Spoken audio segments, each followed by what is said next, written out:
Let's talk a little about every essential element. And I guess maybe first I'd ask you, I know a little bit about you, but tell me a little more about yourself, your family, and why you felt this book was something that you really needed to do. Yeah. Well, I feel really lucky to have been born into the family I was born. Sometimes I feel like I got the lottery.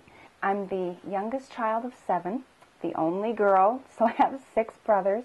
People often give me a hard time about that. They're like, how spoiled were you? Yeah. Even as a kid, I kind of knew that my setup was not normal, and in a good way. Of course, there were times when we were different, and no kid wants to be too different.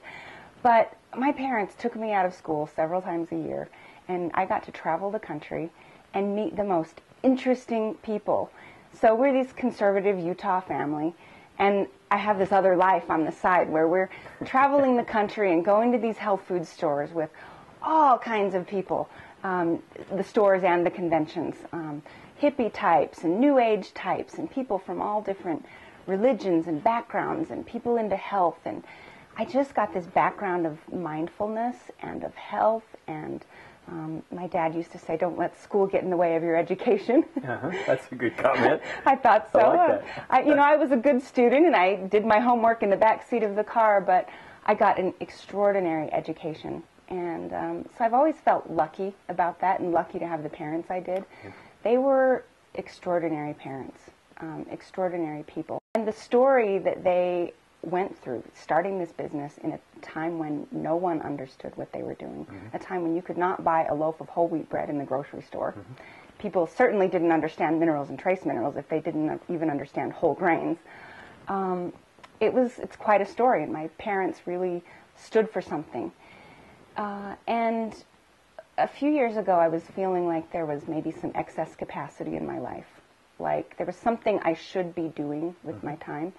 And I didn't quite know what it was. Sometimes you just have that sense. And I spent a couple of months trying to figure out where this sense was coming from. And I kind of made a bucket list of things I wanted to do. And on that list, one of the things that came out was write. And I thought maybe write a book. And as I got thinking about that over time, it felt like there was something to that. And I decided one day to just sit down and write. I had no idea what to write about. I mean, I had no plan to write this book.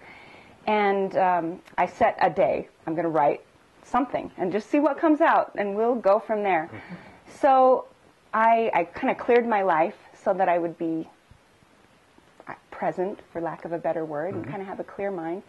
And got all ready, got in the shower kind of late in the day, got out of the shower, and all of a sudden all these ideas started to come. And I started to write about my parents and things they had taught me, and this faith that they had, that when you are doing something with a purpose, things have a way of working out. And I just like this flood of ideas. I mean, I didn't even get dressed. I wrapped a towel around and wrapped a towel on my head, and I'm scribbling furious notes, messy notes all over the place. And when I felt like it was done, I felt good about it, got dressed, packed up my laptop, went to a coffee shop down the street because I didn't have internet at home at the time. And I got out my computer and started to type up my notes, and I got a phone call, looked at it, didn't answer it. It was my sister-in-law. And she called back a few minutes later. She never calls me. And I thought, I'd better answer that. There's something going on. And I picked up the phone, and she said, Rhonda, it's your dad. This is it. And that was the day my dad passed away. Oh, wow. Yeah. And I thought maybe the reason I wanted to be present and get all that stuff cleared out was so that I could really be with my mom and be with my family. But a few days later, I was thinking about, what is my mom going to do? My parents were inseparable for 55 years. They worked together 24/7 for 30 or more of those years. You really get a sense of that in the book, too. Yeah. And it wasn't always easy, but they stuck it out. And I thought, what is she going to do now that she's half of a whole? And it just hit me, we should write their story. I remember in the book, your parents started out in Bear River City, not the burgeoning metropolis by any means. What kind of prompted them to get involved with minerals and elements and the trace minerals and such that this industry's kind of founded on. How'd that all begin for them? People always ask that. Was your dad a chemist? What got him interested in this line of work? And it wasn't that. He didn't have a technical background that led him to this. They started out in Bear River City and ended up in Hooper, Utah, kind of on the shores of the Great Salt Lake, about as far west as you can get. And during that time, they were also in flux as a family and almost having that same sense that there's a purpose. There was something that they were supposed to be doing that was different. And so there was about a year when my parents were really kind of looking for what it was they were supposed to be doing. And my dad was reading articles in the Ogden Standard Examiner. And they were written by a Dr. George W. Crane. And he wrote on all kinds of issues about health and wellness and sex and relationships. And it was a syndicated column across the country, very popular. People listened to his radio program.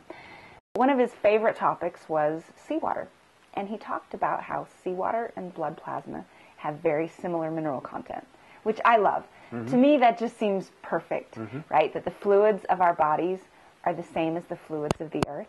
And he said that many of the degenerative diseases of today would go away if people would take a little bit of seawater every day. And he talked a lot about arthritis. He had parents who had arthritis, and how seawater was helping a lot of people. And one day my dad read this article and he thought, if there's something to seawater, if there's really something to what this guy is saying, the Great Salt Lake is just a very concentrated ocean, maybe that would work too. So he went out to the Great Salt Lake, scooped up some water, and brought it home. He had a neighbor, this little lady, who couldn't kneel down to say her prayers at night, and because she had arthritis in her knees. And he gave her some. He said, just try this and see, maybe it'll help. And her arthritis went away. And she was a very proud woman and didn't want to ask him for more. Didn't know how to buy more. So she quit taking it when she ran out, and her arthritis came back. And he followed up with her and kept giving her more, of course, but kept giving it to other people and having that experience and many others. Over a period of years, they learned not only anecdotally, but the science behind why it worked. In fact, Native Americans used to say that the Great Salt Lake was a sacred healing place. It's like they knew something that we had yet to learn in modern society. Wow. Well, I know they started the business in about 1969, and at that same time, there were other families in Utah that were kind of pursuing similar ideas with similar kinds of products and such. Talk a little about how that all came to be. Why did this emerge in Utah, and why at this kind of time in our society? I'll address the time question first. Okay. What had happened, I think you have in the 1950s, a very idealistic time where people believed that the government was going to take care of us. The government that had defeated the Nazis in World War II was on our side. People believed that medicine, Western medicine, would solve a lot of our problems, and that we would just keep getting better drugs and better surgeries, and that doctors were the answer. That technology would take off and take over so many of the problems of the world. I mean, you remember the 1950s and space exploration. There was just this wide-eyed idealism about so many things. And by the end of that decade, that was starting to change. And we started to see some of the downside, the dark side of those issues. Pollution. You started to have the Cuyahoga River caught on fire. As a native Ohioan, I'm very familiar. Yeah. Yes. The bald eagles in Utah all but disappeared. A lot of really troubling issues. And people started to have health problems that we thought would go away because of modern medicine. And a lot of it was because of the food we were eating. It tasted marvelous. It was great. But it was nutritionally bankrupt in many ways. And people started to think maybe all of this Western medicine, this technology, and the government weren't going to take care of us. The Vietnam War was starting to break out, and there was kind of a counterculture starting to take place. And the natural health movement was really in tandem with that, with all of that. But why Utah? Utah didn't feel like that at all. My brothers, some of them said, when they read the book the first time, said, you're talking about all this rebellious stuff, and it really wasn't like that here, and it's true. BYU was no Berkeley, for sure. So why did all these supplement companies start by these little Utah Mormon families selling products, and I think there's several reasons for that. Number one, there's called the word of wisdom. In the Mormon church, it's a commandment. It's a health code that says if you do these things, you'll be blessed with health and longevity. Now, people typically think of not drinking coffee and tea and not smoking cigarettes and those things, but they don't often realize that it also means that we should eat whole grains. We should eat fruits and vegetables in their seasons. It talks about herbs. And so I think that mindset was part of the culture here and made people open to it. In 1969, you're talking about nearing the end of the Vietnam conflict, increasingly more, I'll call it rebellion, on the part of younger generation in our country, and what they thought they could really change the world dramatically by doing things differently. In all of that, when your parents all of a sudden in Utah decide they're going to take off down this path, I mean, how did people react to that? How did they treat them? What was that all like? They didn't get it at all. They mocked. They really thought that my parents had gone kooky, and they snickered. My parents really felt that a lot of their friends and neighbors were saying, "What are those crazy Andersons doing?" And they had a difficult time making it financially for many years. They just lived from order to order and barely. My dad would pack up the car with enough product in it. He would hawk his guns to get enough money to get on the road, and not enough money to get home. You would have to sell the product in his car to get home. That's faith. And people saw that and thought, I would never do that. Well, probably, some of the chief antagonists of the time were probably the FDA. I mean, I recognize, especially from reading in segments of the book, about kind of how they really tried to end this before it began with some of the things they were doing. Tell me a little about that part, how your parents reacted to that. Ultimately, how did all that kind of reflect back on Americans today and how we view that kind of health issue? So my parents had no idea what they were in for in regard to the FDA, and there was this fight going on between natural alternatives and the kind of mainstream medicine. And it was intensifying. But the FDA had targeted products, seawater products, almost 10 years before my parents got into business.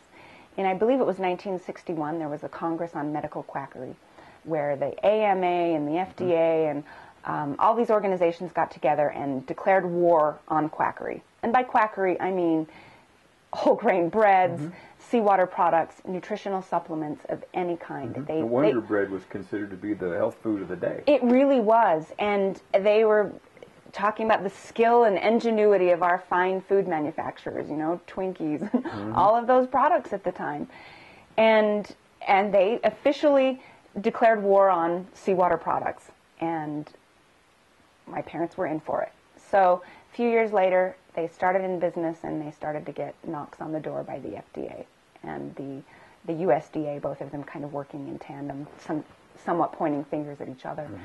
And my parents tried playing nice at first. And it really was kind of a bully situation where you feel like, oh, if I just placate them, they'll go away. We'll do what they ask us to do and it'll be fine.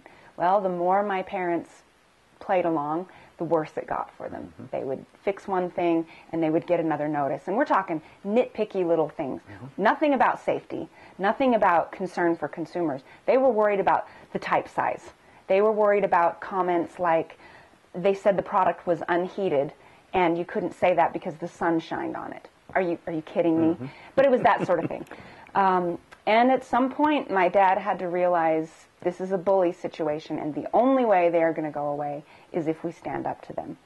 So they had confiscated some products off the shelves, and they showed up at my parents' house. And it's the second time. First time they showed up, they asked to look around, and my dad said, "You got a search warrant?" And they didn't, so they left and came back with a search warrant. Second time they came back, my dad gave them an earful and said, "All right, let me see that search warrant," and saw on the bottom that it said, "and elsewhere," that you could search "and elsewhere." And my dad thought that might be invalid, and you guys go search elsewhere, just like it says on this warrant. But he basically stood them down and said, "You are not going to bully my family, and if you don't, one of us is not going to be here." You know what I mean. And they left, and actually never came back during all that. Years and years later, never bullied my family's company again. Probably went on to people that would be less trouble. Oh yeah, took a tremendous amount of pressure, I'm sure, off the family too. You know, the book's intended as a memoir, but it's written more like a novel and more like from your mother's voice. Why did you choose to go that route? It's interesting. When I first started writing, I was kind of writing lessons that I learned from my parents. And at some point I realized it's a story. My parents are characters in the best possible way. You know, you grow up thinking of your mom as the mom, as a role, and your dad as the dad. And I got this wonderful gift in this process of discovering my mother as not the mom, but as a heroine in her own story. I would wish that for any child. And it's a love story, you know, as that develops. And I realized what an extraordinary feat it is to stay married through all of that. And to me, that's just inspiring. Is that the kind of the connection? I know it's a very personal book. Is that kind of where that connection got made, that it came out more as something really personal for you as opposed to something kind of outside yourself, writing about these two people? How'd that come about? It was personal, and there were also times when I had to take a little step back, you know, because, and I think it helped that I was away from the industry for a while, but personal in that, of course, I'm intensely devoted to these people. I got to know them in a way I never would have. I mean, my mother and my brothers opened their lives to me and shared incredibly personal stories and allowed it to be shared with the world, and I'm just so grateful for them and their generosity in doing that. And at times I had to pull myself back and realize that sounds like me and not my mother. This is her story, not me. I'm not editorializing here. It's her voice, not mine. My own voice is a little bit different than hers. So that was also kind of a fun process of discovering her own voice through my pen. Oh, that's really a neat analogy about that. You know, the other thing I was going to ask, you talked a little about yourself and the family when you were young, and clearly they started this before you came around, but you wound up in a pretty prominent position, I believe, as the CEO of the company, at being the youngest and the only girl. I think that's a pretty awesome accomplishment. But what was it like for you growing up in the industry? Because you really did. I mean, it was like it had to have been from your earliest years an opportunity to be involved in and learning about something that was really kind of cutting edge. And like you say, I mean, there was a lot of people still looking at it and questioning it, but there had to be a tremendous amount of excitement. There was excitement. And when I was a little kid, the industry was still fairly young, but I remember scampering around these trade shows and getting to know all these characters, and they, you know, patted me on the head. They all knew who I was, and sampling their tofu and carob and all the stuff that we ate at the time that wasn't that good. It didn't taste that great when I was young. And as I got older, it was almost like as I hit my teenage and early adult years, it was like the industry was maturing at the same time. And I remember the first time I showed up at a trade show and Archer Daniels Midland Company was there, supermarket to the world. And I thought,